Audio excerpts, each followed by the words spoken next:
ભારત સાથે ઘણા જૂના સંબંધો ધરાવતું અઝરબૈજાન 1991 સુધી સોવિયત સંઘનો ભાગ હતો। પછી અઝરબૈજાન સોવિયત સંઘમાંથી છૂટું પડ્યું અને ભારતે તેને 1991માં એક સ્વતંત્ર દેશની માન્યતા આપી હતી। જ્યારે અઝરબૈજાન સોવિયત સમાજવાદી પ્રજાસત્તાક હતું ત્યારે પણ ભારતના તેની સાથે ગાઢ સંબંધો હતા। તે સમયે જવાહરલાલ નહેરુ અને રવિન્દ્રનાથ ટાગોર જેવા નેતાઓએ અઝરબૈજાનનો પ્રવાસ કરી સંબંધો મજબૂત બનાવ્યા હતા। ભારતે બાકુમાં 1999માં જ્યારે અઝરબૈજાને દિલ્હીમાં 2004માં મિશન માર્ચ ખોલ્યું હતું।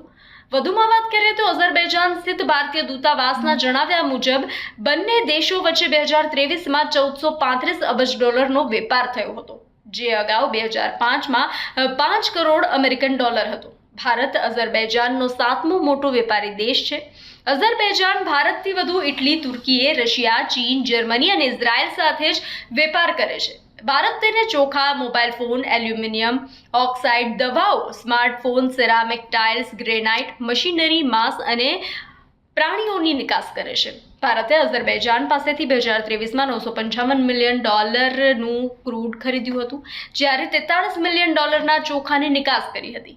આમ ભારત અઝરબૈજાનનો ત્રીજો મોટો ખરીદદાર દેશ બન્યો, પરંતુ હાલ ભારત પાકિસ્તાન વચ્ચેના તણાવમાં અઝરબૈજાને પાકિસ્તાનનું સમર્થન કર્યું હોવાથી ભારતીય લોકો તેને બોયકોટ કરી રહ્યા છે, ત્યાં ન જવાની સલાહ આપી રહ્યા છે અને જડબાતોડ જવાબ આપી રહ્યા છે, અને તે જરૂરી છે।